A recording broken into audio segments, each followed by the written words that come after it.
A second attempt to arrest the president draws near. The Corruption Investigation Office and police are mapping out their plans for an arrest that looks more difficult. Meanwhile, the president's security service chief, who had been defiant, today appeared before police for questioning. Best Innovative Ideas were awarded at this year's Consumer Electronics Show in Las Vegas for home appliances and mobile devices, among other categories. Among the winners were LG, Samsung, and Sony. Wildfires continue to wreak havoc on Los Angeles in the U.S., killing at least 10 people and destroying thousands of buildings. It's January 10th, 8 p.m. in Seoul. This is Newscenter. Thank you for joining us. I'm Yoon Jung-min. We continue our coverage of the tense situation following the president's martial law declaration last month. The CIO and police are working to finalize their strategy to arrest President Yoon Suk Yeol with more thorough approach this time. For more, we have our correspondent Choi Min-jung standing by at the National Office of Investigation in Seoul's Seodaemungu district. Min-jung, we hear key police officials convened a meeting today. Right, Jungmin. Key police commanders met today to prepare for the second attempt to arrest President Yoon, and the National Office of Investigation summoned the heads of the investigation units from Seoul, Gyeonggi-do Province, and other areas of the capital region to gather at 2 p.m. And the heads of mobile detective divisions and teams handling espionage, anti-corruption cases, and drug investigations participated in the meeting. They are expected to have discussed specific plans for executing the arrest warrant for Yoon, as well as their feasibility and any potential legal issues. The police are expected to deploy a large team of experienced officers to outnumber the Presidential Security Service, and in the first arrest attempt, around 120 officers were deployed. This time, the number is expected to reach about 1,000. So the CIO and police are putting their heads together to finalize their strategy, working on the timing and the method of the arrest. Presidential Security Service Chief Park Jong-jun, who's accused of disrupting the execution of the arrest, appeared before the police this morning after he reportedly offered to resign. What's the latest on that? Right, we learned today that the now former chief offered to resign before appearing for the questioning, and acting President Choi Sang-mok accepted the resignation. And despite the resignation, Park appeared at the NOI at 10 a.m. today, and the questioning has been going on for several hours now. His appearance today came as a surprise, as he was widely expected to refuse his third summons, as he did the previous two requests. So it's his first appearance since being charged with blocking the CIO from executing a warrant to arrest Yoon last week. And the former chief said that he understands the public's growing concern over the clashes between government institutions, and he stressed that physical confrontations and bloodshed must be avoided. He argued that any investigation should be conducted in a manner befitting the status of the president. Take a listen. I don't believe the current arrest warrant execution process is appropriate. I hope the investigation is conducted in a manner appropriate for the president, aligning with the dignity of our country. Meanwhile, acting President Choi said in a statement that unfortunately it is difficult to find a clear resolution to the conflict between the investigation team and the Presidential Security Service under the current legal framework. That's all I have for now. Back to you, Jang-min. All right, thanks, Min-jung, for the updates. That was our correspondent, Choi Min-jung, live from the investigation office. Now, let us go over to our correspondent, Shin Ha-young, standing by near the presidential residence. Ha-young, what can you tell us in terms of the execution of the arrest warrant?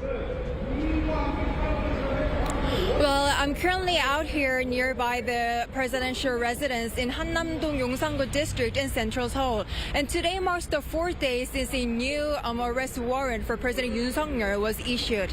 However, there hasn't been any significant movement yet, but with a second attempt to execute the arrest warrant expected soon, the Presidential Security Service has reinforced the residence with vehicle barriers and barbed wire fencing. And the CIO has not revealed the period of validity of the second arrest warrant yet, but some media outlets suggest it might be longer than the previous one, 7 days, with some even speculating it could be for about 3 weeks until the end of the Lunar New Year holiday Seollal. And however, the investigators hesitated in confirming anything regarding the validity period.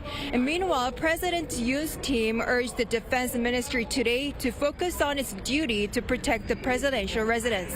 In a written statement, Yoon's legal team criticized the ministry for refusing to deploy military units, calling it an abandonment of its responsibilities and demanding the decision be revoked. And last week, the ministry stated that using military forces to block the CIO's execution of the arrest warrant would be inappropriate.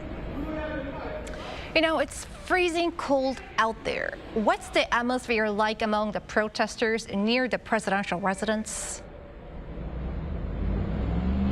Well, as you can see behind me, despite the freezing weather, neither the pro nor anti-impeachment sides are showing any signs of leaving their rallies. The extreme cold kept the crowd small until this morning, but more people gathered as the day went on. And with temperatures falling below zero, participants are bundled up in thick coats and blankets, drinking hot tea to stay warm. And anti-Yoon protesters are demanding the arrest warrant be executed quickly, while nearby Yoon supporters are making their voices heard, calling for the impeachment to be overturned and the arrest halted.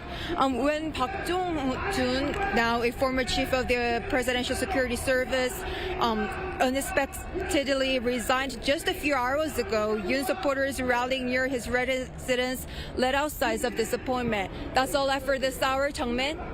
That was our Shin Ha-young reporting live from Hannam-dong in the capital. President Yoon's impeachment trial officially begins next Tuesday, January 14th, at the Constitutional Court, and whether or not he will be there in person remains unclear. Oh Soo-young reports. President Yoon Suk Yeol has not disclosed whether he will attend this first impeachment trial hearing at the Constitutional Court on Tuesday. Court press officer Chun Jae-yeon said Friday that Yoon's legal team has not yet clarified the president's attendance. Yoon's lawyers have said that the president himself will speak before the court, but they have not yet decided whether he will attend the first trial hearing on Tuesday. When he does show up, the prosecutor-turned-president will become the first South Korean leader to defend himself against impeachment here at the Constitutional Court. His attorney Yoon Gov't said the day before that various issues concerning the court's proceedings would have to be resolved to a certain extent before the president would make a court appearance. It seems precautions are being taken all the same. On Friday morning, the court announced that it will stop distributing on-site tickets for members of the public wishing to observe the impeachment hearing. It explained in a press release that the measure is to ensure public safety due to severe congestion caused by pro- and anti-impeachment rallies near the main entrance. However, online viewing is still available through a lottery system. According to officials, court staff have discussed security details ahead of the high-profile hearing, but could not confirm whether they had consulted with the Presidential Security Service. In the meantime, justices will continue to examine crucial evidence as they prepare for the hearing over the weekend. Chun said the 8-member bench held a meeting to discuss the admissibility and organisation of the submitted evidence so far. These are believed to include investigation records from the National Police Agency, the Defence Ministry's Prosecutor's Office, and the Seoul Central District Prosecutor's Office. The National Assembly side had earlier requested the court to secure probe materials related to Yoon's declaration of emergency martial law last month. The press officer added that Yoon's side had not submitted further written evidence or material other than applying for another power of attorney for former Judge Cha Gi-hwan, taking the number of the president's legal team to 8 representatives. The team has complained about the speed of the trial hearings and the scheduling of multiple hearing dates without consultation. Also, they have argued fiercely against National Assembly panel's decision to remove insurrection charges from the main grounds for impeachment, saying that retracting the core reasons cited in the Assembly's impeachment resolution defeats the purpose of holding the trial. Justices have comprehensively reviewed the matter, according to the press officer, and discussed the direction of the trial hearings. Oh Soo-young, Arirang News. The world is also keeping a close eye on the fallout of the brief martial law imposition. While the UN Secretary General expresses his confidence in the resilience of South Korea's democracy, global credit ratings companies say prolonged turmoil could affect foreign investors. Kim Do-yeon tells us more. Amid global attention as South Korea's political turmoil continues, acting president and deputy prime minister for finance Choi Sang-mok has assured UN Secretary General Antonio Guterres that South Korea's government is operating with stability. This came during a phone call on Friday morning where Choi showed his commitment to managing South Korea's diplomatic relations. In response, the UN Secretary General expressed his full confidence in the robustness and resilience of South Korea's democratic system while extending his condolences to the victims and bereaved families of the Jeju air accident. Choi on Friday also took time to update global credit ratings companies on South Korea's response since the political turmoil began. He spoke to Marie Diron of Moody's, James Longston of Fitch, and Kim Eng-tan of S&P, where he said that the numbers seem to have recovered to pre-emergency martial law declaration times. He also introduced the newly kicked-off joint consultative body between government and rival parties to discuss state affairs, which will swiftly pass necessary laws for the people. In response, the three highly rated the government's quick and transparent response to the current situation. They added that while the current political uncertainty's impact on the nation's economy is limited, if it's prolonged, it'll affect foreign asset investment decisions, which can't be ignored. Kim Do-yeon, Arirang News. In other news, the authorities announced special measures today to encourage resigned trainee doctors to return to hospitals. Deputy Prime Minister Lee Joo-ho announced Friday that the Education and Health Ministries are creating special exemptions to allow resigned resident doctors to return to their previous posts and postpone military service until the completion of their medical training. Until now, trainee doctors have been banned from applying for the same specialty and stage of training from which they resigned within the last 12 months, and their resignation subjected them to military enlistment. The exceptions to these rules follow Acting President Choi Sang-mok's order for relevant ministries to encourage doctors to return to their previous posts, and after multiple medical associations made similar suggestions to the government. Many intern and resident doctors left their jobs after the government announced a nationwide medical school enrollment quota increased last February.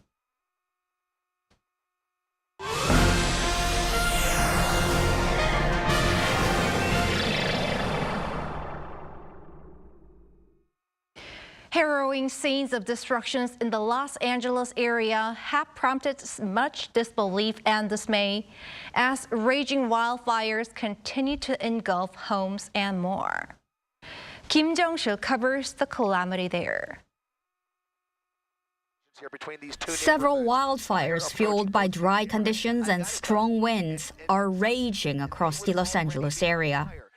The devastation has already claimed at least 10 lives and destroyed thousands of buildings. Evacuation orders have forced nearly 180,000 residents to flee their homes. Among the most destructive is the massive Palisades fire, which has scorched more than 17,000 acres since erupting on Tuesday, driven by hurricane-force winds. As soon as I opened my door, it was like right there, and then the first thing I did was looked at the trees to see where the wind was blowing, because it hit me, it blew me back. The fires have wreaked havoc on several communities, especially in coastal neighborhoods where residents are grappling with widespread destruction.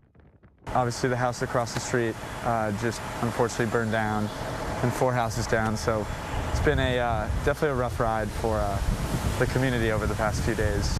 Fire Chief Christine Crawley highlighted the fire's catastrophic impact. It is safe to say that the Palisades fire is one of the most destructive natural disasters in the history of Los Angeles. Recognizing the scale of destruction, U.S. President Joe Biden pledged the federal government will cover 100% of disaster response costs for 6 months, up from 75%. The fires have destroyed homes of celebrities like Billy Crystal and Paris Hilton and even postponed the Oscar nominations, now delayed by 2 days. The U.S. government's 5th National Climate Assessment links a growing intensity and frequency of California wildfires to climate change, citing intensified droughts and increased fuel buildup. Experts warn that without significant action, such disasters will only grow more severe in the years to come. Kim Jong-sil, Arirang News. Up next, we share with you the innovations that garnered some of the most enthusiastic applause at this year's Consumer Electronics Show. Our correspondent Moon Hae-ryun files this report from that event. Among the incredible tech on display at CES 2025, the CTA draws attention to a select few lauded for their excellence in design and engineering through the CES Innovation Awards. LG Electronics made a remarkable showing at CES 2025, securing 3 Best of Innovation awards. Leading the accolades was LG's OLED TV, and this marks the 3rd consecutive year that this product's line has earned the Best of Innovation award and an unprecedented 13 consecutive years of CES Innovation Awards. In the gaming category, the LG UltraGear OLED gaming monitor was a standout, clinching the Best of Innovation award. The curve of the monitor fits the curved angle of the human eyeball, meaning that there is no distortion of the video on the screen perceived by our eyes. And another South Korean tech giant, Samsung Electronics, emerged as a standout at CES 2025, receiving CES Innovation Awards across a range of categories, including video displays, home appliances, and mobile devices. Samsung's dominance in the video display category continues with 3 Best of Innovation honors as its 2025 lineup of TVs, monitors, and related services underscored its leadership in cutting-edge display technology, while the Galaxy Buds 3 Pro also claimed a Best of Innovation award in the mobile category. Sony, as a renowned audio and display powerhouse, was honored with 2 Best of Innovation awards for its flagship theater speakers and its XR head-mounted display and controller. The display is part of its groundbreaking spatial content creation system that targets creators in entertainment and industrial design by harnessing Sony's imaging, sensing, and display technologies to capture real-world elements. It may look like a lot of headsets currently on the market, but it contains a number of elements that enable seamless creation. So, as you can see, this head-mount display is a flip-up. It can be flip-up, so if you want to go back to the display, you don't have to take it out all the time. CES is a global stage for firms to launch upcoming tech for the first time, and this year there were some exciting reveals from a number of big names in tech. During the keynote opening speech, NVIDIA unveiled its new graphic processing unit chips for gamers, creators, and developers. The chipmaker and AI darling aims to give video games graphics that are film standard, enabling game developers to create more realistic human faces and environments all set with realistic imperfections. Part of the GeForce RTX 50 line is due to hit the shelves at the end of the month, with others available starting in February. After the reveal, Nvidia's stocks rocketed to record highs, showing the level of anticipation for these chips. Samsung SDS launched a new extension of its Pretty Copilot software that utilizes generative AI to provide a service capable of recognizing and translating more than 3 languages simultaneously in real time. During a live demonstration, a Vietnamese employee asked a question in their native language, and moments later the question was translated into Korean. Currently, Pretty Copilot supports real-time voice recognition and subtitle translation for 10 languages and text translation for 15. The new update, coming in the following months, showcased at CES, enables the service to support real-time vocal translations, making it the first of its kind in the world. Hyundai Mobis, another South Korean firm, revealed its new holographic windshield display that aims to be on the market by 2028.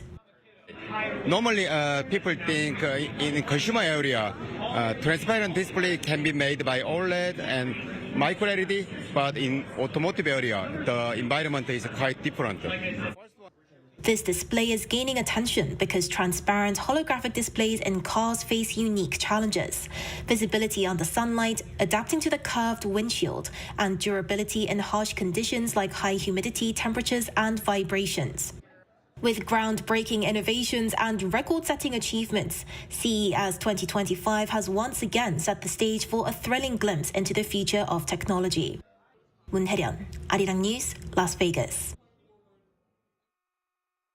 Back on the local front, Korea's Museum of Contemporary Art played host to over 220,000 foreign visitors last year, its highest ever. Our Ian Hee tells us why. Amid increasing global interest in Korean art, the National Museum of Modern and Contemporary Art achieved a milestone in 2024, welcoming more than 220,000 foreign visitors. The record number of visitors was also driven in part by the increasing influx of international tourists to South Korea. The figure is a 6% increase compared to 2023 and a 36% rise compared to 2019 before the COVID-19 pandemic. In 2024, the highest number of international visitors came from the U.S., accounting for around 27% of the total, followed by European countries at over 26%, China with nearly 20%, and then Japan and Southeast Asia. Let's hear what foreign visitors have to say about Korean arts and culture and what particularly impressed them. We have a friend where we come from in the United States who is Korean and is an artist, a very successful artist, and she recommended specifically that we come here, and I think we like it very much. I was very surprised actually by the cost. It's very affordable and very accessible to everyone, which I think is a really positive thing and very different from the States. Museums can be very expensive and very costly. One of the standout exhibitions from last year, Back to the Future, at the Seoul branch, attracted 50,000 international visitors, showcasing contemporary Korean art and works collected from 2018 to 2022. I came here also to experiment the Korean country in general, but also since I'm also working for a gallery, the idea for me was to look closer at what we could do with Korean art, what kind of collaboration we could do with the gallery that I'm working for. The MMCA is also expanding internationally and plans more overseas exhibitions to showcase Korea's rich culture. Last year, the museum held exhibitions in the United States and Taiwan, and this year it will expand further with exhibitions in Singapore, China, Japan, and Italy. The MMCA anticipates continued growth in its international presence in the years to come. The increase in foreign visitors is also being attributed to efforts to enhance services for international audiences. Last February, the museum launched an English language newsletter and produced short-form content with English narration and subtitles. The museum also introduced Welcome to MMCA, an educational program for foreign residents, and established a foreign supporter program offering personalized services through social media in 20 languages. The English language newsletter will soon introduce a new section, in-depth interviews with Korean artists, to provide a closer look at Korean creators. Set to launch in March, this new content aims to bring Korean artists closer to a global audience. 이은희, Arirang News.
The strong cold wave that began yesterday led to the lowest temperature recorded this winter in many areas this morning. With cold wave warnings and advisories for most parts of the country, this cold spell will continue tomorrow morning. Snow has been falling on the west coast of the Jeolla-do provinces and on Jeju Island sporadically. Strong snow of around 1 to 3 centimeters per hour will be concentrated again around the west coast areas of the Jeolla-do provinces until tonight. In addition, up to 20 centimeters of snow is expected in the mountainous areas of Jeju Island and up to 5 to 8 centimeters on the west coast parts of Chungcheongnam-do province and the Jeolla-do provinces. The extreme cold will continue tomorrow morning with Seoul, Daegu, and Gyeongju at -8 degrees. Daily highs will move up to 3 degrees in Gwangju, Busan 5 degrees. Temperatures will move back to the norms from tomorrow afternoon. That's all for Korea. Here are the weather conditions around the world.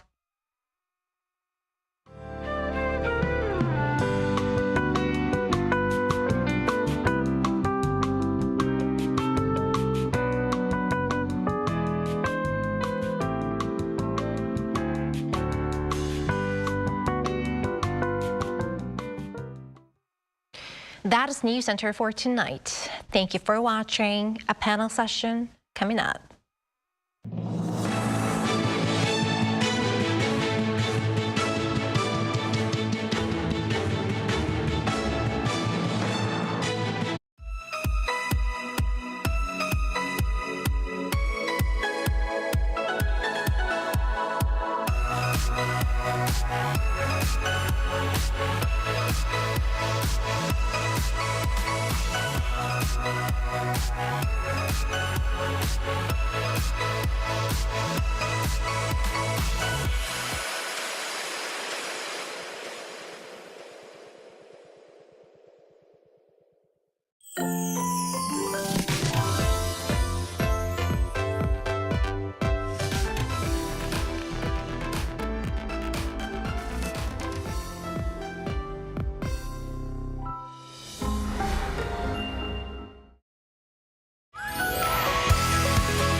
How to survive in Korea.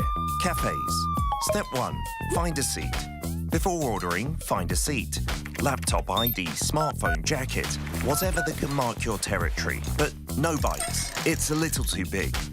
Step 2. Pick up. We do not ask or call your name. We call out, B69번 고객님. The buzzer will vibrate when your order is ready at the counter. Wait, got your straw? Keep the top of the wrapper on. Doing this is more hygienic. Step 3.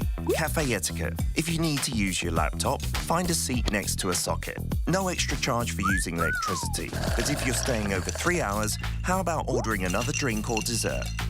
Step 4. Last bite standing. There's a mysterious custom in Korea. The last bite standing. When there's about one bite left of that cake, nobody will go for it. You might be tempted, but don't be hasty. Right before you get up, take the last piece, saying that you simply can't waste food, or just leave it. It will save a few calories. Did you survive at the cafe? Did someone behind the counter catch your eye? Go for the same drink every single day. 오늘도 아이스 말차 라떼 드실 거죠? You might make an impression.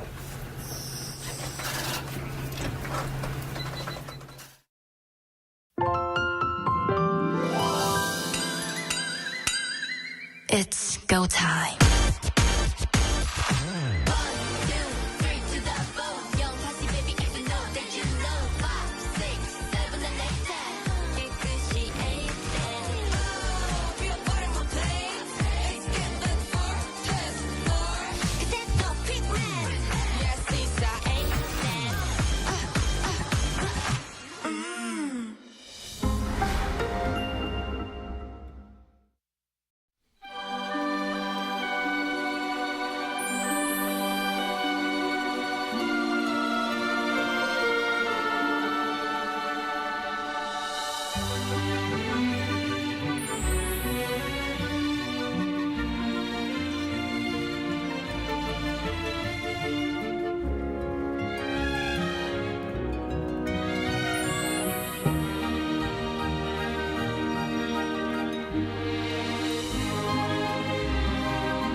Welcome to Within the Frame, where we bring you today's most pressing issues from across the globe into focus. I'm Kim Mo-gyan. As the Russia-Ukraine war stretches into its fourth year, the conflict shows no signs of abating, with both sides scrambling to secure crucial territory ahead of significant policy shifts, such as the return of U.S. President Donald Trump. Now, in Russia's late attack on Wednesday, at least 13 people were killed and 32 others injured in an artillery barrage in the southern Ukrainian city of Zaporizhia. Ukrainian President Volodymyr Zelensky has once again called for international pressure on Russia in response to its ongoing terror. For a closer look into the evolving war in Ukraine, we invite Dr. Ji-Hoon Yu, Associate Research Fellow and Director of International Cooperation at the Korea Institute for Defense Analysis. Welcome. Thank you for having me here. And Malcolm Davis, Senior Analyst at the Australian Strategic Policy Institute. Thank you for joining us. It's my pleasure. So let's start with Dr. Davis first. So this year marks the fourth year of the Russia-Ukraine war, and both sides seem to be focusing on securing key front lines ahead of Donald Trump's inauguration. What's the current state of the battlefield? Well, essentially, at the simplest level, the Russians are making very slow but very steady progress in the central Donbass area near Pokrovsk. They are trying to take that critical town because it's central to Ukrainian logistics. If they can take Pokrovsk, then they can cut off the logistics to Ukrainian forces around the region and then make quicker gains further into Ukrainian territory towards Kyiv. In the north around Kharkiv, the Russians continue to press, but they're not making much advantage or gains there. In the meantime, the Ukrainians are trying to push an offensive in the Kursk region of Russia. Once again, any advances are very slow. So the way to sum this up probably is a slow but steady slog on the part of the Russians that costing them a great deal in the number of troops that they're losing. But the Ukrainians have their backs against the wall in many respects in terms of their ability to sustain their defense in these key areas. Right, and there have also been reports of a mass desertion from the 155th Merchandise Brigade, which is considered one of the most elite armored units in Ukraine. The Ukrainian army commander has confirmed some of these claims. Dr. Yu, what is the role of this brigade, and what is the background to this mass desertion, and what implications does it have? Well, the 155th Mechanized Brigade is one of Ukraine's most elite armored units and plays a crucial role in country's defense strategies. It was the first Ukrainian brigade to receive advanced training abroad, particularly in France, as part of efforts to modernize the military. Armed with the state-of-the-art equipment like the AMX-10 light tanks and Caesar howitzers, the brigade has been at the forefront of the operations. Its duties have included high-stakes offensive and defensive missions in some of the most contested regions, underscoring its strategic importance. The recent desertion appears to be the result of systemic problems and intense operational pressures. Reports point to heavy casualties, severe exhaustion, and logistical challenges such as shortages of ammunition and medical care as major contributing factors. Additionally, many soldiers in the brigade were reportedly conscripted against their will, which feared resentment and damaged the morale. Some soldiers even deserted during their training in France, indicating that these issues were present well before deployment. Leadership decisions have also been criticized for, particularly for assigning the brigade to near impossible combat scenarios, which further deepened the dissatisfaction among the troops. This incident raised serious concerns about morale and cohesion within the Ukrainian military. While the immediate impact might be limited to this unit, it exposes broader vulnerabilities in recruitment, leadership, and research management. If these issues are not addressed properly and spread to other units, they could weaken Ukraine's overall operational effectiveness. To maintain the military's resilience and capability, it is vital to resolve these grievances, improve logistical support, and provide stronger leadership. Now, let's also touch upon North Korea's involvement in the war. There are indications that North Korean-made self-propelled artillery, such as the M1989, has been deployed to the Ukrainian battlefield. Dr. Davis, does this suggest that Russia's dependence on North Korea is deepening? And additionally, do you view concerns about this serving as a real-world performance test for North Korean weapons? Absolutely, and I think from the Russians' perspective, what they need is manpower. From Putin's viewpoint, he can extend this war. He's under no pressure, I think, to negotiate an end to it because he sees the ability to outlast the West.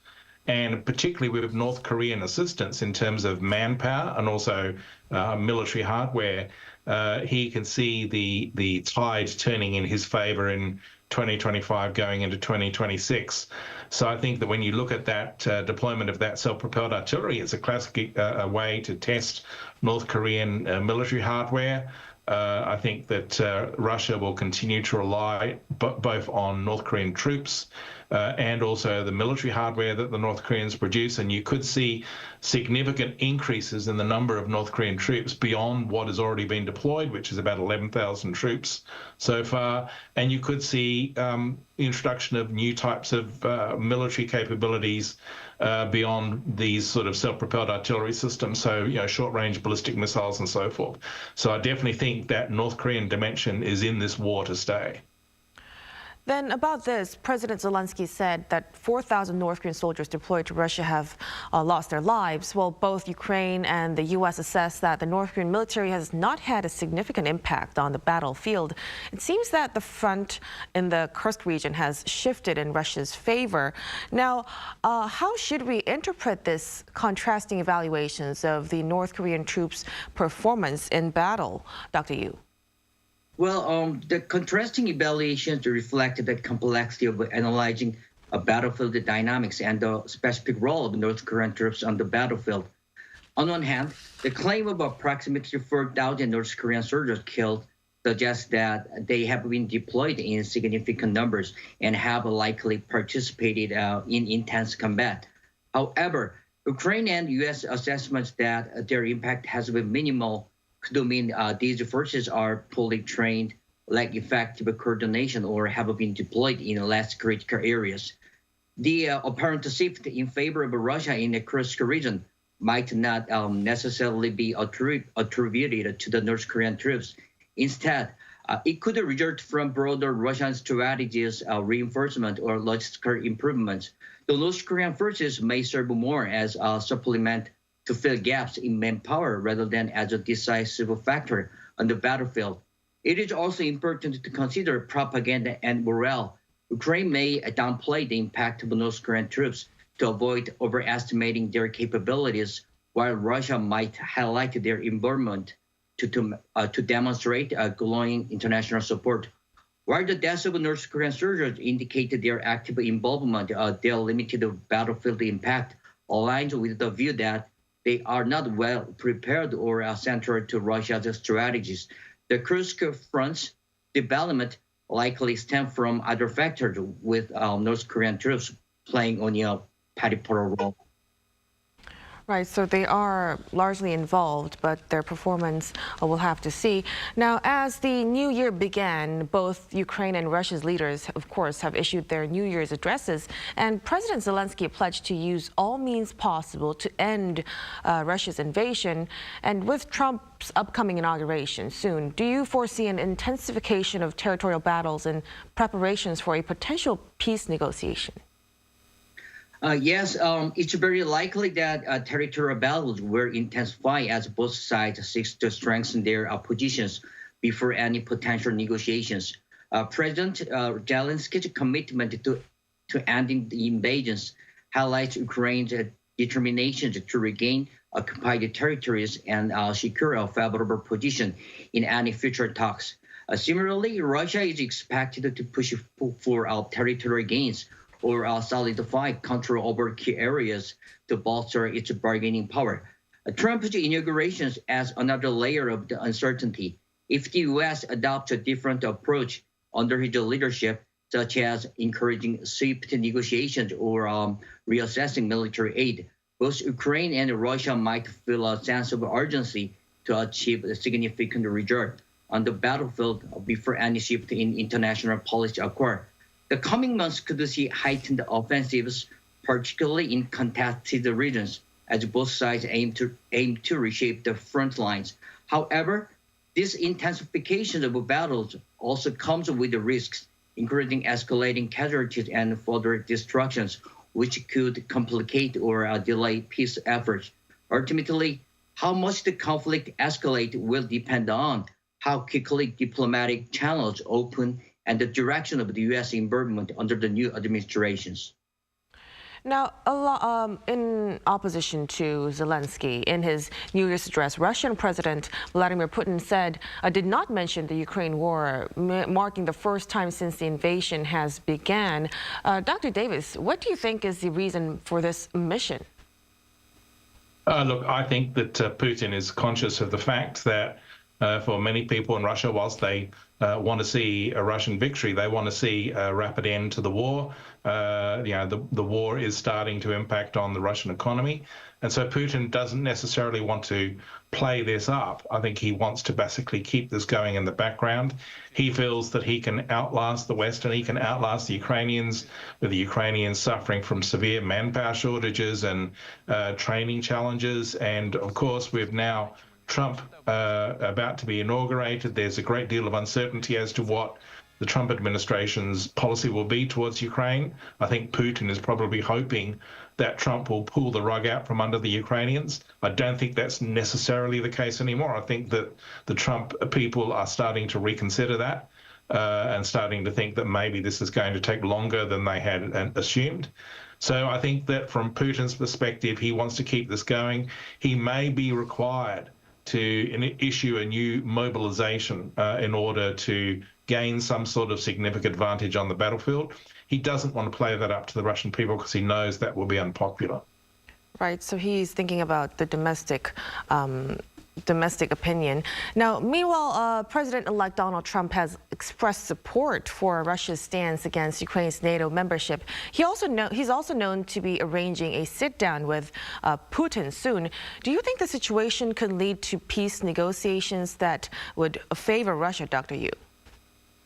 Well, I think that Trump's statement could have a significant impact on the dynamics of peace negotiations, potentially tilting the scales in Russia's favor. By aligning with Russia's opposition to Ukraine's NATO memberships, Trump is effectively weakening one of Ukraine's key bargaining positions. NATO membership has been central to Ukraine's demand for ensuring its long-term security, and any perceived loss of the U.S. support for these aspirations could embolden Russia's position at the negotiation table. However, whether this leads to peace negotiations that favor Russia is less certain. Ukraine has shown remarkable resilience and is unlikely to easily compromise on issues it sees as critical to its sovereignty and security. Moreover, other NATO allies may continue to support Ukraine's membership bid, maintaining a counterbalance to Trump's stance. What we might see is a shift in the tone of the negotiations, with Russia potentially leveraging Trump's position to push for ceasefire that formalizes its territorial gains without addressing Ukraine's security concerns fully. This could put Ukraine in a difficult spot, as it may have to recalibrate its demands to align with the changing international support. In the end, Trump's statement may complicate and prolong negotiations. While it might open the door for dialogue, it risks sidelining Ukraine's priorities, leaving the country vulnerable unless other allies step in to reinforce their commitment to Ukraine's goals. What about you, Dr. Davis? Trump has recently said that he hopes peace negotiations would take place within 6 months of the inauguration. While the details of any potential peace agreement under the Trump administration remain unclear, what do you expect such an agreement to entail? Well, it's a complex picture because you've got to look at the dynamics happening within the GOP, the Republican Party, and particularly in the MAGA wing of the Republican Party. There's elements within MAGA that are totally opposed to supporting Ukraine and basically want to pull the rug out from under it. So Vice President J.D. Vance is a key proponent of that. And I think that there's also recognition that if Trump were to do, in fact, that and pull the rug out from under the Ukrainians, he would be certainly endangering NATO security, because what that would lead to would be effectively a peace in our time situation where Putin gets a ceasefire which allows him to rebuild and regroup, and then either launch the war against Ukraine a third time, a year or so down the track, or potentially go after NATO territory. So I think that Trump will be very conscious about not repeating Biden's experience of being seen weak in his withdrawal from Afghanistan. Trump does not want an Afghanistan-type withdrawal in regards to Ukraine. So I think the dynamics are actually changing. I think you could see the Trump administration maybe hanging on there, maybe supporting the Ukrainians a bit longer, trying to put pressure on the Russians to come to some sort of deal that makes Trump look strong, because Trump as a leader cannot afford to look weak. And if he pulls the rug out from under the Ukrainians, he will look weak, because he will be not only undermining the Ukrainians, he'll be undermining NATO's security as well. Right, so we'll have to see closely on how Trump's policies on this would go through. Now, with the war, like I've said, it has been entering its 4th year. Dr. Davis, do you think the conflict will enter a new phase? And what factors or events might be turning points in the conflict? Where if we take the scenario that peace negotiations that are coming up fail, then I think you will see the war escalate. I think that there's already pressure from the Siloviki and the oligarchs within Russia on Putin to escalate the war, to intensify it so that Russia can win it militarily. Putin certainly thinks that he can win it militarily, but he may require a mobilization of Russian society and mobilization of forces to do that. So I do think you could see in the next 12 to 18 months some sort of intensification of the war. On the other hand, the Ukrainians are facing a difficult situation, particularly if US support dwindles. The Europeans will need to step in to try and fill that gap. They probably can't fill it completely. And the Ukrainian indigenous military industrial capacity is not yet at a level whereby they could fill the gap either. So the Ukrainians could then be in a difficult situation. And as I said, what that ends up with is some sort of Russian victory that then emboldens Russia to maybe try their luck in places such as the Baltic Sea or the Baltic states. And then we're talking a direct clash between NATO and Russia a year or two down the track. On the other hand, if Trump were to actually step in and directly support Ukraine effectively, and the Ukrainians start to push the Russians back, then the risk of Putin reaching for tactical nuclear weapons once again comes onto the table. And what Trump has to do then, and what NATO has to do, is reinforce deterrence against Russia to make sure that that doesn't happen. Right. What about Dr. Yu? Do you have anything to add on to this? Well, I think that the war is likely to definitely enter a new phase this year as strategies and external factors continue to evolve. Western military aid will be critical for Ukraine to maintain its counter-offensives. However, any reduction in support could weaken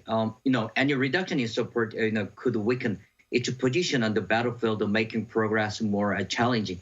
At the same time, Russia faces mounting internal challenges, including economic sanctions and growing domestic dissent. These pressures could force Moscow to adjust its approach, potentially leading to either further escalation or a shift toward negotiations, depending on how events unfold. Battlefield development will be a key factor in shaping the world's direction. Significant Ukrainian gains could shift the momentum in their favor, while Russian reinforcement and evolving strategies might prolong the conflict and intensify the stalemate. Meanwhile, the diplomatic efforts may also play a role in determining the world's trajectories. But given the high stakes and entrenched position on both sides, reaching a meaningful compromise remains uncertain. Ultimately, 2025 will likely be shaped by the interplay of military aid, internal pressures, and diplomatic efforts, all of which will determine whether the conflict escalates further or begins to move towards resolutions. Right. Let's hope the two sides could reach a resolution as soon as possible for, of course, the sake of the people over there. We'll have to leave our discussion right here. Many thanks for your insights, Dr. Yu and Mr. Davis. Dr. Davis, we appreciate it. Thank you. Thank you. And that'll be all from us on Within the Frame. Be sure to tune in next time as we continue to explore the stories that matter. Until then, stay informed and engaged.